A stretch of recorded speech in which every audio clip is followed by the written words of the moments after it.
গত যদি কোনো জাতক জাতিকার জন্মকালীন জন্ম ছকে যদি পঞ্চমপতি লগ্ন থেকে যদি পঞ্চমপতি শুভগ্রহ মধ্যগত হয় বা লগ্ন থেকে পঞ্চম ভাব শুভগ্রহ মধ্যগত হয় বা রাশি থেকে পঞ্চম ভাব শুভগ্রহ মধ্যগত হয়, তাকে আমরা বলি বিদ্যাবাত্তা যোগ।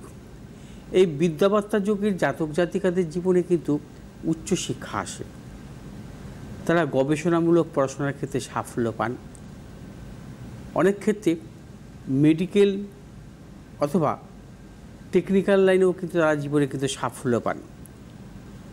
এবং পঞ্চম ভাব হচ্ছে মেধা ভাব। পঞ্চম ভাব যত উন্নত হবে সেই জাতক জাতিকার জীবনে কিন্তু তার এডুকেশন সংক্রান্ত নানা রকম সাফল্য আসবে। পঞ্চম ভাব যেমন আজকের শুভগ্রহ মধ্যগত, এই বিদ্যাবাত্তা যোগের জন্য দেখা যায় সেই জাতক জাতিকার জীবনে কিন্তু সাহিত্য অনুরাগী তারা হয়। তারা শুধু তাদের একাডেমিক কোয়ালিফিকেশনের উপরে নয়, তাদের বিভিন্ন দিকে কিন্তু তাদের জ্ঞান থাকে, অর্থাৎ বহু দিকে তাদের জ্ঞান পাণ্ডিত্য দেখা যায় এবং তারা শিল্পকলাতেও কিন্তু সাফল্য পান। অর্থাৎ পঞ্চম ভাব যদি সম্পূর্ণভাবে শুভ অবস্থা থাকে সেই জাতক জাতিকার জীবনে কিন্তু মেধা বিকশিত হয়, অর্থাৎ তারা কিন্তু অত্যন্ত মেধাবী হন, তারা বিভিন্ন দিক থেকে কিন্তু জীবনে সাফল্য পান। আজ হচ্ছে বরিয়ান যোগ এবং তার পাশাপাশি দুটো 19-এর পর পরিক যোগ শুরু হবে। বরিয়ান যোগ এবং পরিক যোগ দুটি যোগে কিন্তু খুব অশুভ।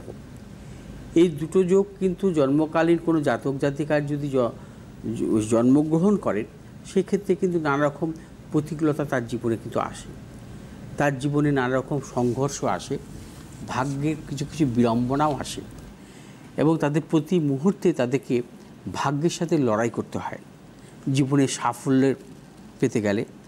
এবং দেখা যায় তাদের এডুকেশন সংক্রান্ত, কর্মজীবন সংক্রান্ত, ব্যবসাগত সংক্রান্ত বা অর্থনৈতিক সংক্রান্ত নানা রকম কিন্তু প্রতিকূলতা তাদের জীবনে আসে। আজ যেহেতু 29 তারিখ শনি মীন রাশিতে প্রবেশ করবে, শনি মীন রাশিতে প্রবেশ করার পর থেকে কিন্তু শুধু আমরা শনির ঢাইয়া বা শনির 7.5 নিয়ে যে চিন্তিত, তার পাশাপাশি আপনাকে লক্ষ্য করতে হবে যে আপনার জন্মছকে জন্মকালীন শনির কোথায় অবস্থান আছে। লগ্ন থেকে শনি যদি চতুর্থভাবে অবস্থান থাকে, শনি যদি অষ্টমভাবে অবস্থান থাকে, শনি যদি দ্বাদশভাবে অবস্থান থাকে, সেটা কিন্তু কখনোই শুভ নয়। চতুর্থ শনিকে আমরা বলি কণ্টক শনি, অষ্টম শনিকে আমরা বলি অষ্টক শনি এবং দ্বাদশগত শনিকে বলে আমরা দুস্থানগত শনি। যেমন গতকাল আমি তুলা লগ্ন জাতক জাতিকাদের নিয়ে বলেছিলাম, আজকে বলবো বৃশ্চিক লগ্ন। বৃশ্চিক লগ্নের জাতক জাতিকাদের যদি শনির অবস্থান থাকে কুম্ভ রাশিতে জন্মকালীন এবং মিথুন রাশিতে যদি অবস্থান থাকে এবং তুলা রাশিতে যদি অবস্থান থাকে, তাহলে কিন্তু মীন রাশিতে শনির প্রবেশের পর তাদের যদি কখনো শনির দশান্তদশা থাকে সেই জাতক জাতিকার কিন্তু ভালো নয়। ধনু রাশির ধনু লগ্নের জাতক জাতিকাদের ক্ষেত্রে বলবো, ধনু লগ্নের জাতক জাতিকাদের যদি কোনো বিশেষ করে শনি যদি অবস্থান থাকে মীন রাশিতে, শনি যদি অবস্থান থাকে কর্কট রাশিতে, শনি যদি অবস্থান থাকে বৃশ্চিক রাশিতে, তাহলে সেই ধনু লগ্নের জাতক জাতিকার যদি শনির দশান্তদশা চলে এখন, তাহলেও কিন্তু ভালো নয়। মকর লগ্নের জাতক জাতিকাদের ক্ষেত্রে বলবো, আপনাদের যদি শনি জন্মকালীন মেষ রাশিতে অবস্থান থাকে, আপনাদের যদি শনি জন্মকালীন সিংহ রাশিতে অবস্থান থাকে, আপনাদের যদি শনি জন্মকালীন ধনু রাশিতে অবস্থান করে, তাহলে কিন্তু সেই মকর লগ্নের জাতক জাতিকাদের কিন্তু দুঃসময় শুরু হবে 29শে মার্চ থেকে। কুম্ভ লগ্নের জাতক জাতিকাদের ক্ষেত্রে বলবো, যদি আপনাদের জন্মকালীন শনি বৃষ রাশিতে অবস্থান করে, যদি আপনাদের শনি জন্মকালীন কন্যা রাশিতে অবস্থান করে, যদি জন্মকালীন আপনাদের শনি যদি বিশেষ করে কুম্ভ রাশিতে যদি, মকর রাশিতে যদি অবস্থান থাকে, তাহলে সেই কুম্ভ লগ্নের জাতক জাতিকাদের কিন্তু 29শে মার্চের পর থেকে কিন্তু ভালো দেবে না। অর্থাৎ কুম্ভ লগ্নের জাতক জাতিকাদের ক্ষেত্রে যদি শনির অবস্থান থাকে বৃষ রাশিতে, শনির যদি অবস্থান থাকে মূলত কন্যা রাশিতে, শনি যদি অবস্থান থাকে মকর রাশিতে, সেই জাতক জাতিকার কিন্তু পক্ষে ভালো নয়। ঠিক আছে, তেমন মীন রাশির জাতক জাতিকাদের ক্ষেত্রে যদি জন্মকালীন শনি যদি মিথুন রাশিতে অবস্থান থাকে, জন্মকালীন যদি শনি আপনাদের তুলা রাশিতে অবস্থান করে, জন্মকালীন শনি যদি আপনাদের কুম্ভ রাশিতে অবস্থান করে, তাহলে কিন্তু 29শে মার্চ শনি যে ট্রানজিট হবে সেই মীন লগ্নের জাতক জাতিকাদের দুঃসময় শুরু হবে।